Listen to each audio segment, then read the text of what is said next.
Hello, a very good morning. Welcome to the Mega News of 6 News, coming to you live and direct from our studios on the 10th Avenue Extension, Greater Estate. This is MBN TV, your mega broadcasting network with the News of 6. First, the headlines. Position yourselves for power in 2028. Bawumia to NPP members. In business, BOG retains policy rate at 14%. And on the international front, Nigerian arrests ex-Prime Minister Mamman after 75-year grift sentence.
Hello, a very good morning. Welcome to the Mega News of 6 News, coming to you live and direct from our studios on the 10th Avenue Extension.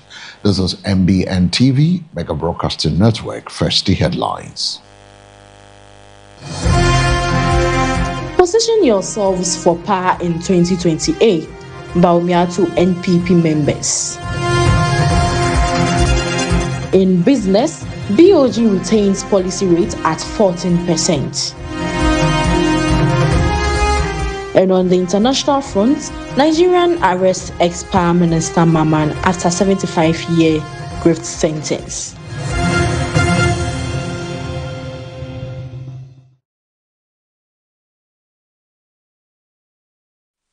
My name is El Samuels. The news is also live across our social media handles on MBN 360. The flag bearer of the New Patriotic Party, NPP, Dr. Mahmoud Bawumia, the flag bearer, has urged the party's minority caucus in parliament to begin projecting itself as a government in waiting ahead of the 2028 general election. Addressing minority members of parliament during a pre-parliament meeting ahead of resumption of the second meeting of the second session of the 9th Parliament in Accra on Wednesday, May 20th, Dr. Bawumia said the period of post-election reflecting following the NPP's 2024 defeat was over. According to him, the focus must now shift towards rebuilding public confidence and presenting the NPP as a credible alternative government. We have finished the period of introspection. We must now position ourselves credibly as a party preparing to govern from January 7th, 2029, he stated. My reflection. There are 4 key things that I want you to have at the top of your minds as you return to the House tomorrow.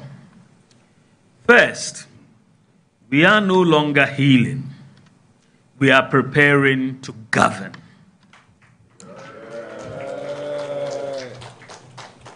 We have finished the period of introspection.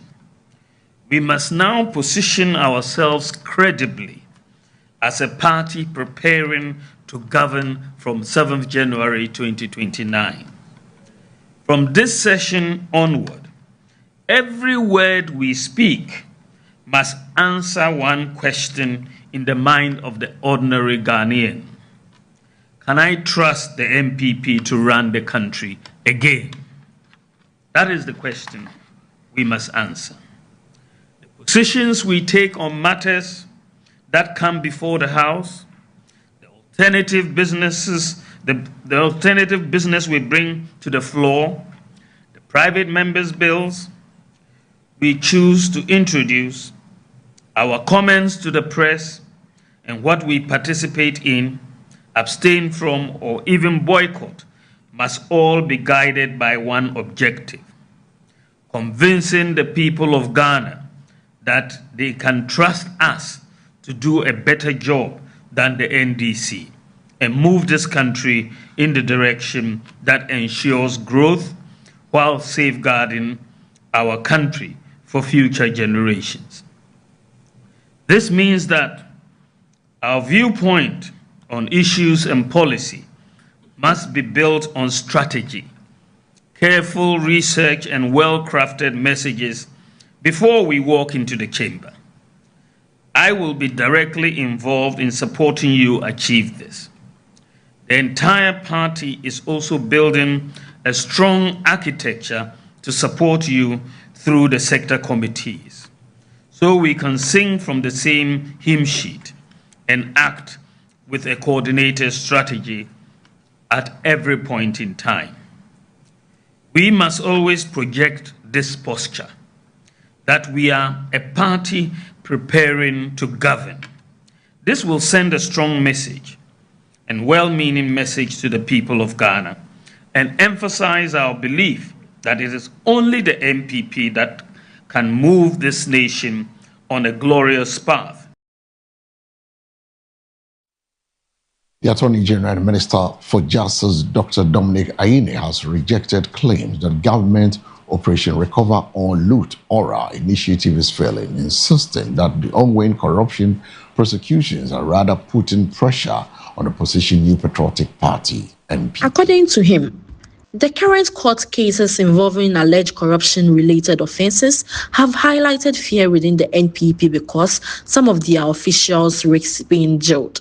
Speaking to journalists after appearing before the Public Accounts Committee, PAC, on Wednesday, May 20th, Dr. Ayine said suggestions that the government is shifting attention away from oral are inaccurate. With statements like that are being made that we are doing this because oral is failing. Oral is not failing, he said. As for the threat of arming themselves and making the country ungovernable, I think I will, treat it with the contempt it deserves. Okay, but as far as this government is concerned, I want to reiterate that we will respect the rights and freedoms of every Ghanaian. I believe that this is it's very interesting when statements like that are being made, that we are doing this because oral is failing. Oral is not failing. All right, go back and check the record. I am the first Attorney General in the history of the Fourth Republic to have brought 5 corruption cases in 1 year. Go back and check the records. And what is happening in court now is rather putting pressure on them because they know that I have been so diligent in my investigations, I have been so diligent in the prosecutions that they are afraid that their people will go to jail for the acts of corruption that they engage in. And so the accusation that we are shifting focus away from oral is not something that I will pay heed to, because oral is on track and oral is going to succeed. From the Attorney General's Department, we move to the National Peace Call for calm and rain amidst high rising political tensions in the country following a recent of some political actors. Comments. The call comes in the wake of a petition by the opposition New Patriotic Party (NPP) to diplomatic corps after the arrest of the Bono Regional Chairman Kwame Bafo, popularly known as Abronye DC.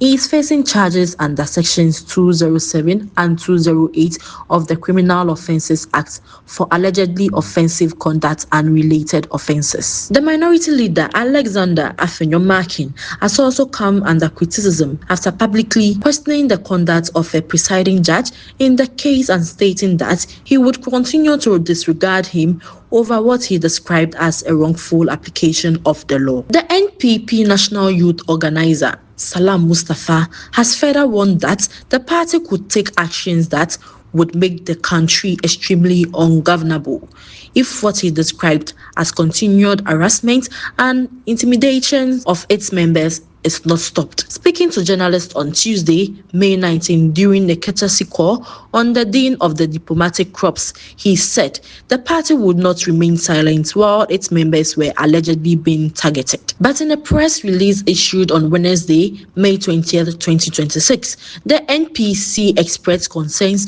about the development and urged all parties to respect due processes and constitutional provisions. The council stressed that Ghanaia's democracy is anchored on a rule of law and called for moderation in public discourse, particularly among political actors and media practitioners.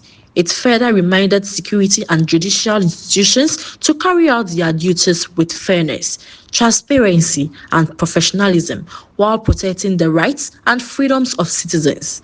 The NPC urged political parties, communicators, and supporters to avoid making inflammatory or unverified statements that could escalate tensions or trigger violence. Political parties, their communicators and actors must refrain from making unsubstantiated, inflammatory statements and actions that have the potential to incite violence, the statement said.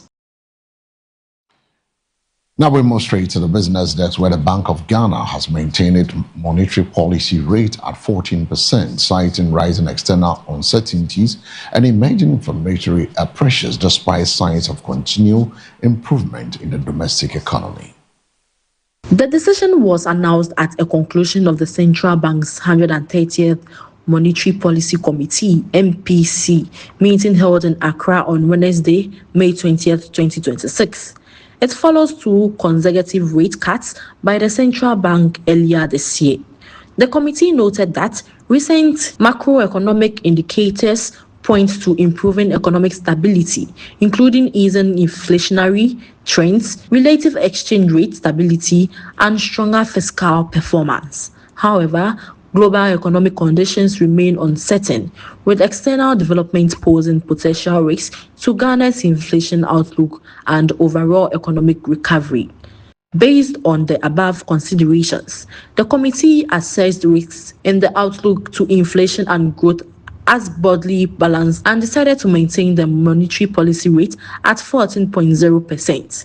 The committee will continue to monitor incoming data, in particular relating to potential spillover of the geopolitical tensions to the democratic economy, and take appropriate policy actions when necessary. Governor Dr. Johnson Esiama said. He also referenced the International Monetary Fund (IMF) downward revision of its 2026 global growth forecast to 3.1% from the earlier estimate of 3.3%.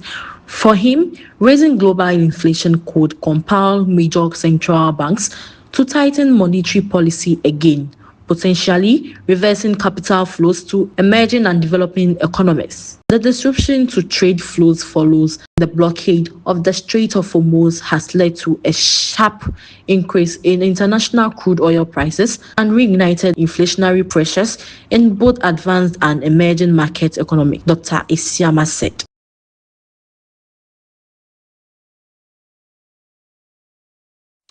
From the business desk, we'll go straight to the International West African Nigeria Anti-Graft Agency has arrested former Power Minister Salam Mohammed days after a court sentenced him in absentia to 75 years in prison for laundering 33.8 billion naira, that is $24.65 million US dollars, and its chairman said on Tuesday, May 19, 2026. Economic and Financial Crimes Commission Chief Ola Olukoyede said that Mamman, who had been in hiding since his May 7th conviction, was arrested in the northern city of Kaduna in the middle of the night and is now in custody. The arrest marks a rare follow through a Nigeria's fight against high-level corruption, where convictions of senior officials are uncommon and enforcement is often slow. Olukoyede said Mamman had been protected while on a run and that 2 other suspects were arrested of harboring him. Authorities are also investigating the property where he was found. On May 7th, a Nigerian court convicted Mamman on all 12 counts of corruption and money laundering involving funds tied to 2 government-backed hydroelectric projects. He was sentenced to 7 years in prison on each of 10 counts and to 3 and 2 years on 2 counts to run consecutively. And that's how we wrap up today's edition of the Morning Bulletin on MBN TV. I'm El Samuels, but before I take a leave of you, a recap of the stories. Position yourselves for power in 2028. Bawumia NPP members. In business, BOG retains policy rate at 14%. And on the international front, Nigerian arrests ex-Prime Minister Mamman after 75-year grift sentence.